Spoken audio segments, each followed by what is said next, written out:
వాట్సాప్లో కూడా ఇంటర్ ఫలితాలు రాబోతా ఉన్నాయి. నేడు విడుదల చేయనున్న ప్రభుత్వ సలహాదారు రేపు దోస్త్ షెడ్యూల్ రాబోతా ఉన్నది. ఇంటర్ ఫలితాలను వాట్సాప్లో ఏర్పాటు చేసిన మీ సేవ చాట్బాట్ ద్వారా మన మొబైల్ ఫోన్లోనే తెలుసుకోవచ్చట. దీనికి సంబంధించిన సేవలను సచివాలయంలో ఐటీ మంత్రి దుద్దిల్ల శ్రీధర్ బాబు శనివారం ఆవిష్కరించారు. ఆదివారం వెలువడే ఇంటర్మీడియట్ అంటే ఇలా ఇంటర్మీడియట్ ఫలితాలు రాబోతా ఉన్నాయి. మొదటి రెండవ సంవత్సరం పరీక్షల ఫలితాలను విద్యార్థులు మీ సేవ వాట్సాప్ సేవల ద్వారా క్షణాల్లో తెలుసుకోవచ్చని మీ సేవ కమిషనర్ రవికిరణ్ ఓ ప్రకటనలో తెలిపారు.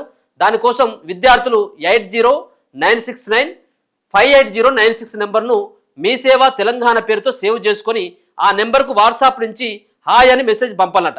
ఆ తర్వాత స్క్రీన్పై ఇంటర్ ఫలితాల లింకును ఎంపిక చేసుకొని తమ ఆల్ టికెట్ నెంబరు పుట్టినరోజు వివరాలు నమోదు చేస్తే క్షణాల్లో మీ సేవ చాట్బాట్ ఫలితాలను అందిస్తుందట.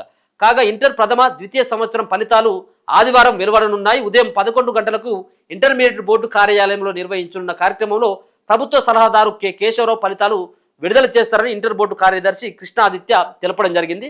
ఎవరైతే మనం రిజల్ట్ తెలుసుకోవాలంటే ఇక ఈ క్రోమ్లో దీంట్లో దానికంటే ఇక మనం ఇంటర్నెట్కో మీ సేవకు పోయేదానికంటే ఈ నెంబరు 8096958096 నెంబర్కి ఇది ఫస్ట్ మనం దాంట్లో సేవ్ చేసుకోవాలి. సేవ్ చేసుకొని హాయ్ అని పంపాలి. హాయ్ అని పంపితే ఆ తర్వాత స్క్రీన్పై ఇంటర్ ఫలితాల లింక్ని ఎంపిక చేసుకొని తమ హాల్టికెట్ మీరు హాయ్ అని పంపితే ఒక సంబంధించినటువంటి వెబ్సైట్ వచ్చేటట్టుంది.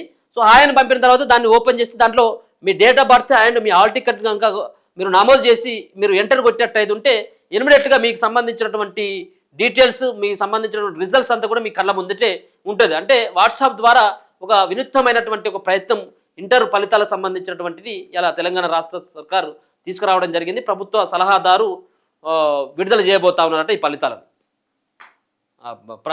ఈ సంబంధించినటువంటి ఈ వాట్సాప్ సంబంధించినటువంటి దాంట్లో వచ్చేటువంటి ఫలితాలు ఏవైతే ఉన్నాయో ఇంటర్ ఫలితాలు దీన్ని మీ సేవలో ఇంటర్ ఫలితాల సేవలను ఆవిష్కరిస్తున్న మంత్రి శ్రీధర్ బాబు మీ సేవ కమిషనర్ రవికిరణ్ కూడా నిన్న ఓపెన్ చేస్తూ ఉన్నారు.